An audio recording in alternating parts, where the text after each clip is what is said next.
வணக்கம். தமிழ்நாட்டுல ஒரு எம்எல்ஏ ஆகணும்னா உண்மையில எவ்வளவு செலவாகும்னு என்னைக்காவது யோசிச்சிருக்கீங்களா? அந்த பணம் எல்லாம் எங்க இருந்து வருது? அதை எப்படி திரும்ப எடுக்கறாங்க? இது வெறும் அரசியல் இல்லைங்க.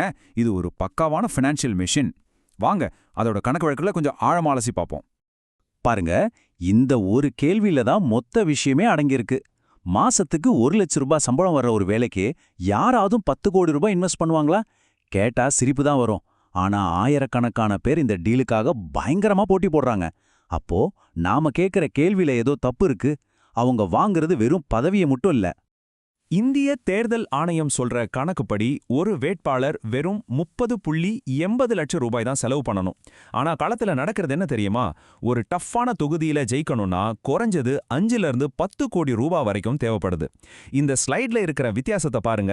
மலைக்கும் மடுவுக்கும் உள்ள வித்தியாசம். இது ஏதோ மிகைப்படுத்தப்பட்ட கணக்கு இல்ல, இதுதான் நிதர்சனம். சரி, அந்த 10 கோடி ரூபாய் முதலீடு எங்க தான் போகுது? வாங்க அதை இப்போ பிரிச்சு மேயலாம். இதுதான் முதல் பகுதி, முதலீட்டின் உடற்கூறியல். இவ்வளோ பெரிய தொகையை எப்படி சட்டப்படி கையாள முடியுது? இங்க தான் ஒரு பெரிய ஓட்டையே இருக்கு. அதாவது ஒரு வேட்பாளரோட தனிப்பட்ட செலவுக்கு தான் லிமிட் இருக்கு. ஆனா அரசியல் கட்சிகள் எவ்வளோ வேணும்னாலும் செலவு செய்யலாம். அதனால கட்சிகள் பொது பிரச்சாரங்கிற பேர்ல தொகுதிகளுக்குள்ள கோடிக்கணக்கில் பணத்தை புழக்கத்துல விடுறாங்க. இப்போ இந்த ஸ்லைட்ல இருக்கிற விவரம் ரொம்ப முக்கியம். ஒரு வேட்பாளரோட 5 கோடி ரூபாய் அடிப்படை முதலீடு எப்படி பிரிக்கப்படுதுன்னு பார்ப்போம். அதுல 35%, அதாவது கிட்டத்தட்ட 1.25 கோடி ரூபாய் வாக்காளர்களுக்கு நேரடியா பணமா போகுது. அடுத்து ஒரு 30%, அதாவது 1.5 கோடி ரூபாய் கட்சி தலைமைக்கு டிக்கெட் வாங்குறதுக்கான கட்டணமா போகுது. மீதி இருக்கிற பணம் பூத் மேனேஜ்மெண்ட், மீடியா விளம்பரம், அப்புறம் உள்ளூர் திருவிழாக்கள்னு செலவாகுது. இது நன்கொடையெல்லாம் இல்ல, இந்த ஆட்டத்துல கலந்துக்கிறதுக்கான என்ட்ரி ஃபீ. அப்போ இந்த 5ல இருந்து 10 கோடி ரூபாய வேட்பாளர்கள் எங்க இருந்து கொண்டு வராங்க? பெரும்பாலும் அவங்க சொந்த பணத்தை போடுறதே இல்ல. அவங்க ஒரு வெஞ்சர் கேபிட்டல் ஃபண்ட் மாதிரி தான் செயல்படுறாங்க. உள்ளூர் கான்ட்ராக்டர்ஸ், ரியல் எஸ்டேட் பண்றவங்க மாதிரி முதலீட்டாளர்கள் அவங்க மேல பணம் போடுவாங்க.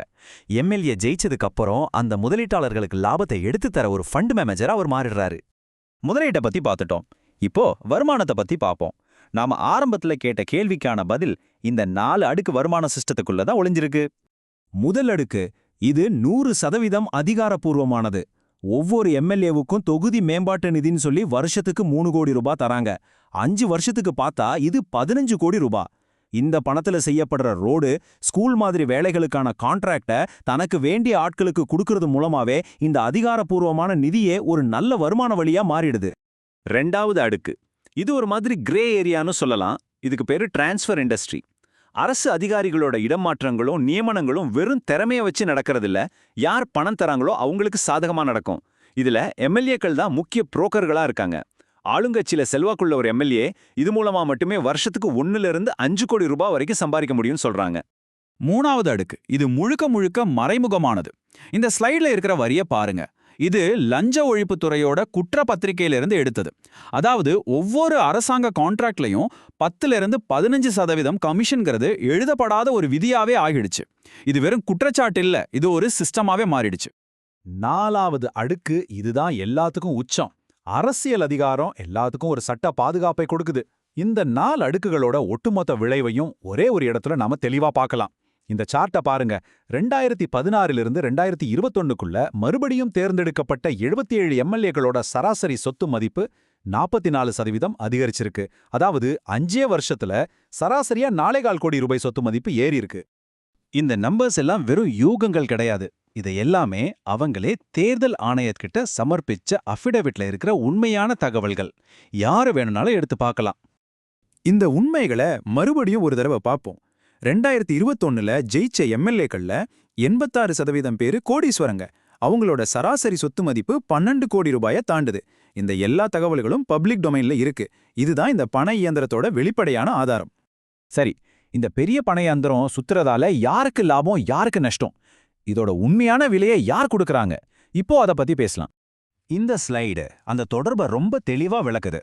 ஒரு கான்ட்ராக்ட்ல எடுக்கப்படுற 10ல இருந்து 15% கமிஷன் உங்க வீட்டுக்கு முன்னாடி போற ரோடோட தரத்தை குறைக்குது. உங்க தெருவுல மழை தண்ணி தேங்கி நிக்கிறதுக்கும் நம்ம ஊர்ல அரசு பள்ளி கட்டிடம் சரியா இல்லாததுக்கும் இதுதான் மூல காரணம். அந்த பணம் தரமான உள்கட்டமைப்புல இருந்து திருடப்படுது. இதோட அடுத்த கட்ட விளைவு இன்னும் மோசம். தேர்தல்ல ஜெயிக்கணுங்கிறதுக்காகவே நிதி ரீதியா தாங்க முடியாத இலவச திட்டங்களை அறிவிக்கிறாங்க. இந்த திட்டங்களுக்கு தேவையான பணம் மறைமுக வரிகள் மூலமா கடைசியில உங்க தலையில தான் சுமத்தப்படுது. இல்லனா உள்கட்டமைப்பு வசதிகளை பராமரிக்காம அப்படியே விட்டுடுறாங்க. ஆக நம்ம முதல்ல கேட்ட கேள்விக்கே திரும்ப வருவோம். மாசம் 1 லட்சம் சம்பளத்துக்கு 10 கோடி செலவு பண்றது பைத்தியக்காரத்தனம் இல்ல. ஏன்னா அது 1 லட்சம் ரூபா சம்பளம் இல்ல. அது 5 வருஷத்துக்கு ஒரு நிர்வாக ஏகபோகத்தை நடத்துறதுக்கான லைசென்ஸ். அப்போ நாம கேட்க வேண்டிய கடைசி கேள்விதான், இந்த சிஸ்டம் தற்செயலா எப்படி உடைஞ்சு போயிருக்கா, இல்ல இவ்வளவு பக்காவா லாபம் சம்பாதிக்கிறதுக்காகவே இன்ஜினியரிங் செய்யப்பட்ட ஒரு மெஷினா? நீங்களே யோசிச்சு பாருங்க.